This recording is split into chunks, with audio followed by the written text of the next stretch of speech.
Any health-related information on the following show provides general information only. Content presented on any show by any host or guest should not be substituted for a doctor's advice. Always consult your physician before beginning any new diet, exercise, or treatment program.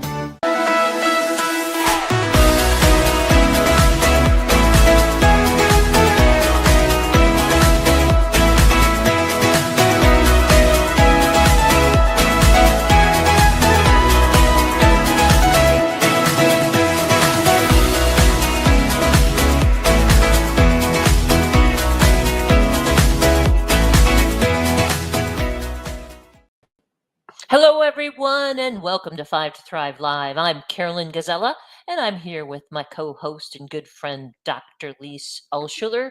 Hello, Lise. How are you? Hello, Karolyn. I'm good. How are you? I'm pretty good, pretty good. I'm excited about our topic. Me too. Yeah. Today we're going to be talking about creating our Thrive Tribe. And I love that we're talking about this because honestly, I feel like given the pace of change in the world today and just the disorientation that occurs from that, there's a lot of alienation and people that are just feeling a little disconnected and lonely, frankly. So this is a really important topic to dive into, to sort of help people, give people some ideas, some strategies, some motivations to find their peeps. Absolutely, I agree. This is an important one. But first, let me go ahead and thank our sponsors because we love our sponsors very much.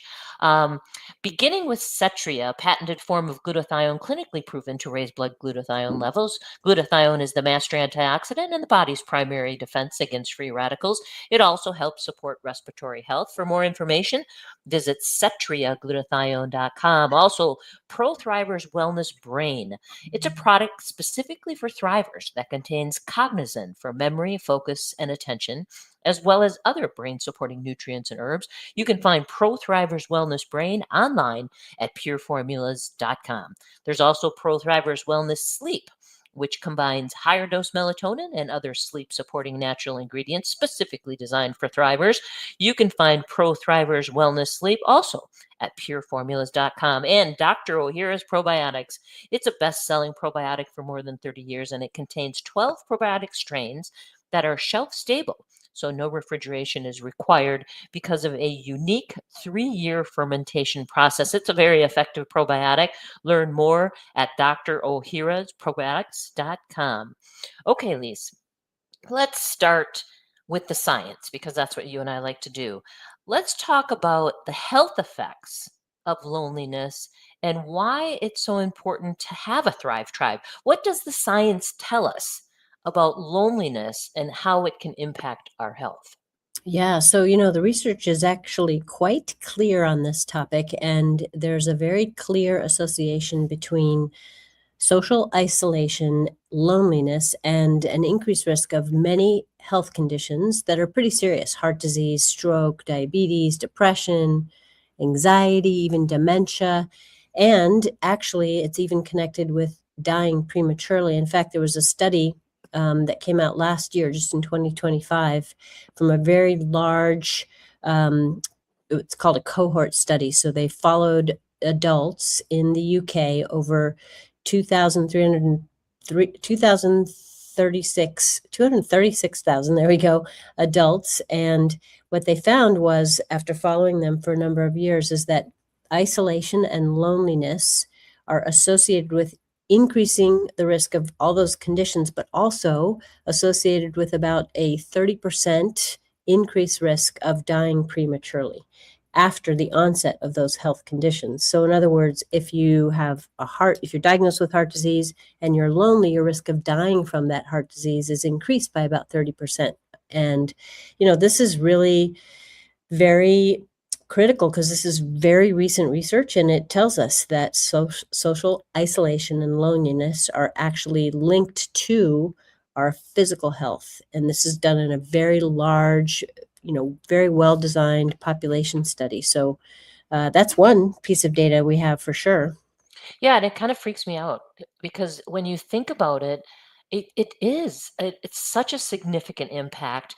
But that's why we're going to be talking about it because I think it's really important. And here's the irony, if you want to call it. if you're feeling lonely, you're not alone. Unfortunately, according to the CDC, 1 in 3 Americans report that they feel lonely, and 1 in 4 feel they have little to no social support. In 2025, the World Health Organization estimated that loneliness was linked to about 100 deaths every hour. So this is really serious stuff. Friendships are so important, and our Thrive Tribe is so important. And Lise, you and I did an entire show on Mel Robbins' book, The Let Them Theory. So I'm going to refer to her because she says there are 3 things that dictate friendship. Now, I wouldn't use the word dictate. I think that's a little too Mhm. strong. I think that there are 3 things that influence friendships in our Thrive Tribe, and I'm going to add a 4th. So she says proximity. This is where I differ with her a little bit because you and I are in totally different states, and we still are close friends. Some of my Mhm. closest friends don't live in my state, so I Mhm. would disagree a little bit with that one, but I understand it. Timing is her second one. Energy is her third one. And I think I'm going to add an even more important one. The 4th one I'm adding is effort. What Mhm. what kind of effort are we going to make, or are we able to make, to create our Thrive Tribe? And we're going to talk about that in a lot more detail about strategies and things that we can do. But now that we've discussed loneliness, let's discuss the opposite. Let's talk a little bit about connection, which may be a more positive thing to focus on. And the science about connection is pretty clear.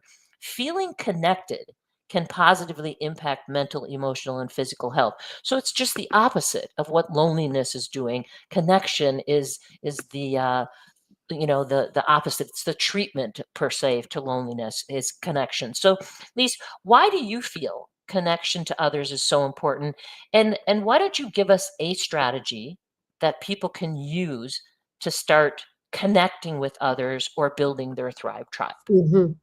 So I think that connection is important because, well, the obvious thing, right? So you're just interacting with another human being, and you're recognizing or having the experience of being more than just yourself in the world. So there is that on face value.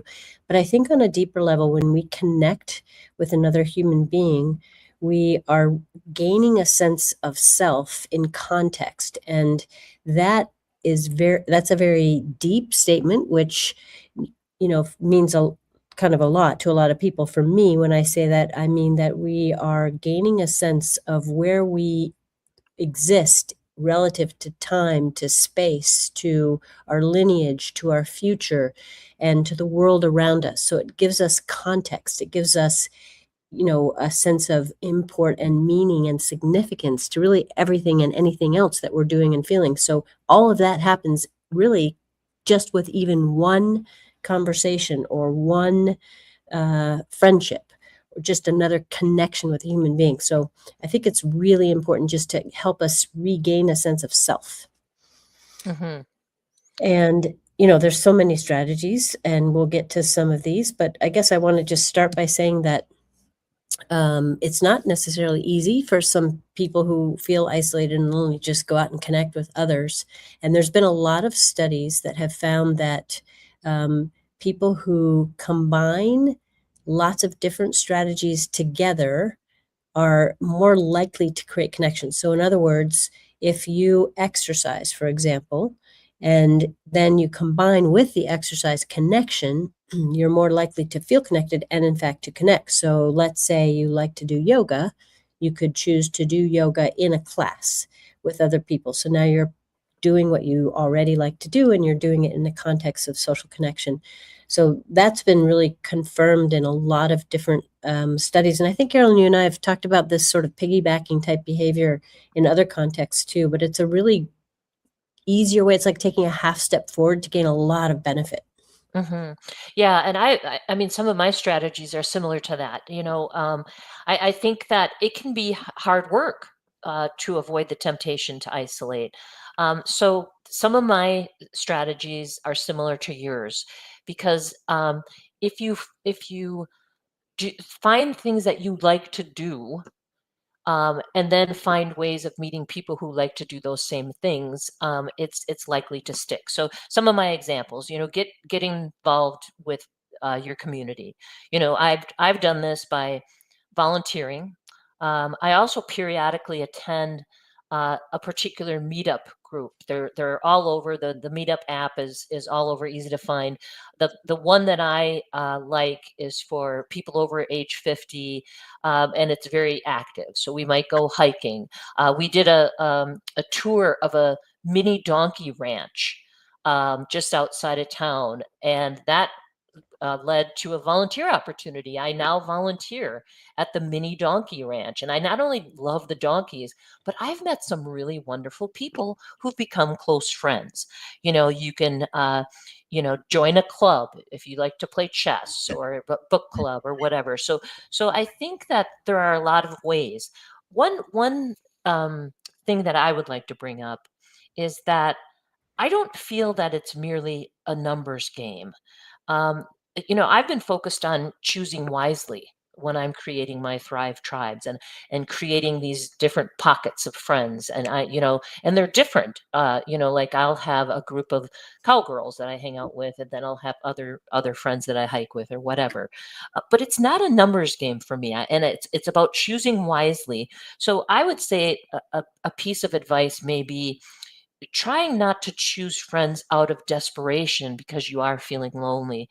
Try to focus on quality versus quantity. I think that is something that I have been focused on, and I think that is a good thing to focus on as well. So try to take the desperation component out of there, like, oh my gosh, I feel so lonely. I have to hang out with this person even though they're a jerk or whatever, even though we don't have anything in common, or it's boring, or it's whatever. So I would say choose wisely. So Lise, what additional tips do you have Mhm. when it comes to creating or expanding our Thrive Tribe? So glad you brought up Mel Robbins. I'm going to bring up another thing that she mentions, but I'm going to start with a story, and that is about my mom. So my mom, as she got older, she was pretty introverted, and she became, that introversion led to pretty significant isolation. And it got quite a bit worse as she got older. But one of the things that she did, as long as she was physically able to, which was a direct counter to that isolation that she otherwise felt, was that she would go to the library, the public library, and she would go to the public library a couple of times, maybe even 3 times a week. And she would just check out books, or she would, use their computer, and all things she could do at home. But she did it to be in a community. And she, kind of started to get to know the librarians. So she would be familiar to them, and they to her. And it wasn't a friendship per se, but it was definitely a connection. And she felt like she had a place that she belonged and that welcomed her. And I went with her one time, and I realized that she had another thing which she did, which she would, on the way home, stop at a convenience store and go in and buy lotto tickets. And again, when I went in with her, the person behind the counter said, "Oh, hi, Irene, how are you today?" And it was just, again, kind of a stranger, but somebody who was familiar to her. So I realized that, that for her was a really critical way of giving her some connection, and to people that were not her friends, but definitely were part of her community. Um, Yeah, I love that story, and I love what you're talking about here, because it's something that I wrote about in my Psychology Today column, The Healing Factor, about the health benefits of connection. And I just think it's really important that connection can be even small 1-second connections. And as you describe, she's connecting with the person behind the counter, and even just like smiling at your neighbor, or waving hello to your neighbor, or opening a door for a stranger, or these small little connections add up. And I think that they have just as much health benefit as hanging out with friends sometimes, because you can add up a lot of these small ones, and it can really have an impact. So I love that your mom did that. mhm. And if people are feeling, a little bit brave about this, they can take it up a notch and do what Mel Robbins suggests, which is she talks about when she moved to a small town and she didn't really know anybody, she would go into a coffee shop and she would go in every day and get her coffee and just say, she made a point of saying hi to somebody every day. And eventually she met a couple of people and became fast friends with at least one of them. And so I would say that the sort of challenge that one could take on is to find a coffee shop or a restaurant or someplace you would be willing to go to regularly on your own. But when you go, before you walk in, make a commitment that you're going to say hi to at least one person and maybe ask one question or give one compliment to somebody that is in that place that you're going to go, so that you have some kind of substantive interaction with them. And I'm going to borrow a phrase that I use quite a bit when I have to go into a situation where I don't know people and I'm kind of in a position where I want to meet people. I lean in with an attitude that I learned from my sister, a phrase which she calls to go with an attitude of enthusiastic curiosity. And I think in this scenario, you could go into that coffee shop or restaurant or whatever with an attitude of enthusiastic curiosity, and you're just going to say hi, or hey, I love your jacket, or wow, where's your accent from? Something that just connects you to another human being. That may or may not develop into a relationship, but at the very least, you've done something that has given you, again, just a tie to another human. And it really helps our nervous system. It helps our psyche feel like we belong. I would agree with that. I think that's a great suggestion. I remember reading that in Mel's book too. So I would like to switch gears a little bit, if it's okay with you. And Mm-hmm. we can go back to these strategies about new friends, but do you mind if we talk a little bit about nurturing our existing Thrive tribe? Mm-hmm. Because one thing that I'm trying to look at too is it goes back to that effort, that I'm making. But one thing that I'm learning to do a little bit better is to meet people, friends and acquaintances, meet them where they're at and manage my expectations surrounding that friendship.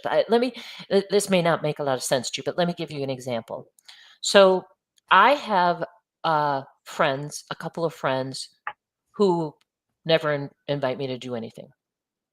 And there was the longest time where I was like, okay, this is too one-sided. I'm over this friendship. I'm moving on. But then the more I thought about it, the more I thought, huh, these people don't initiate outings with anybody. You know, Mm-hmm. that's just a part of their personality. And when I initiate a get together, they're all about it and they love it and everything else. Um, so I think we have different friends who are going to interact with us differently than what we may expect or want. And I am trying to be less quick to, say, oh, well, they're not the kind of friend I want, so I'm going to move on from them. I'm trying to say, okay, and I have other friends. Here's another example. I have other friends who love to touch base. Like, I'll either get a text or a call from them every couple of days, and they're just checking in. How's your week going? How are you doing?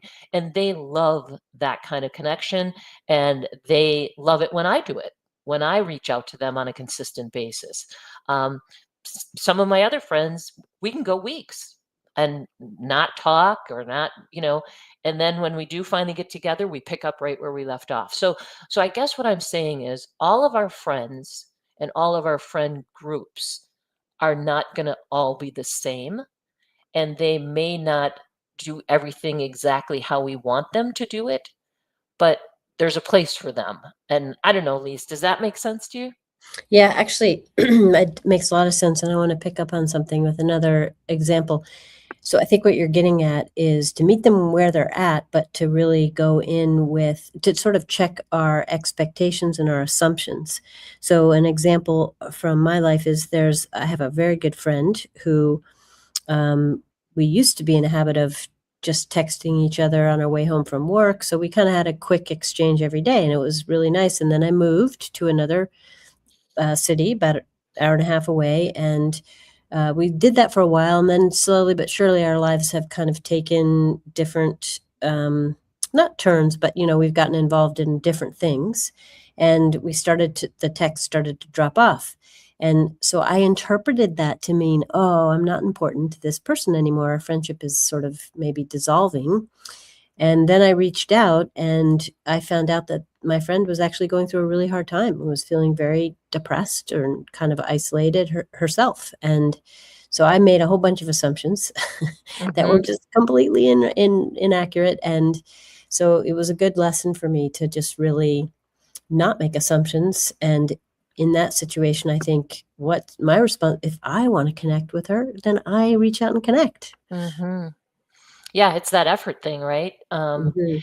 The other thing I wanted to talk about too is that life changes and life phases um, impact our tribe.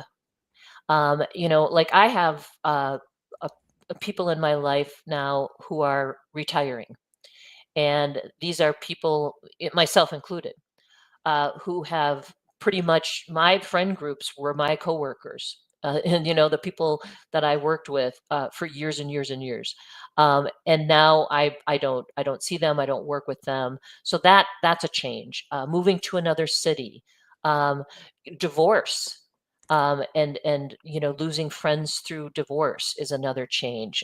Being an empty nester when your whole life revolved around your kids and your kids were your best friends, that's another change.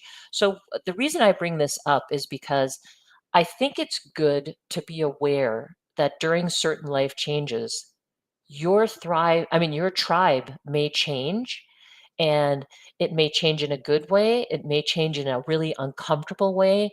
But understanding that it may change and being proactive is your best bet when it comes to creating, protecting, or nurturing your Thrive tribe. I don't know. What do you think about that?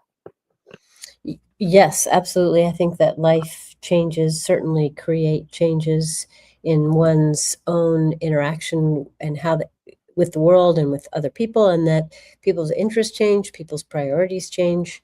So, I think that's very true. It reminds me of another tip I wanted to throw out there, which I think kind of fits in with this in a way. And that is, this takes a bit of courage for some people, but I think it's really good if you are feeling a need for a tribe and you have a friend who has some other friends and they do stuff, to just invite yourself basically, or Hmm. ask to be invited. Just say, hey, can I come with you guys when you next do XYZ? Because it may or may not go anywhere, and you can always preface it by saying, if I'm intruding or if it's something you guys just want to keep to yourself, that's totally fine, I get it, but if there's room, I'd love to join you. That gives you the opportunity to interact with people in a way that you have at least one person in common. And I think for people going through various life changes too, there might be somebody that you could then sort of switch a little bit of your allegiances, if you will, to a group that maybe is more reflective of where you're at. Yeah, I like that. I like that a lot. Um, so, any more tips that you have for our listeners about creating your Thrive tribe? I think just that, I just want to echo that it is difficult for people. I think especially the longer one is alone and the more introverted one gets, the harder it can be to reach out. And I think it's just so important to try to find one way to do one of these things that you and I have mentioned, because if the world is challenging, it's a challenging world to live in. And the more opportunity you have to at least have some ability to feel a connection and your place in this difficult world, the better. Because otherwise, just kind of hacking it out on your own, I think, is really challenging these days. Yeah, I would agree. We need each other. As humans, we're meant to be a part of a herd. And we're meant to be surrounded by. I mean, and that's another thing too. For me too, part of my tribe are my dogs and my animals, and so they very much are part of you know my world. Mhm.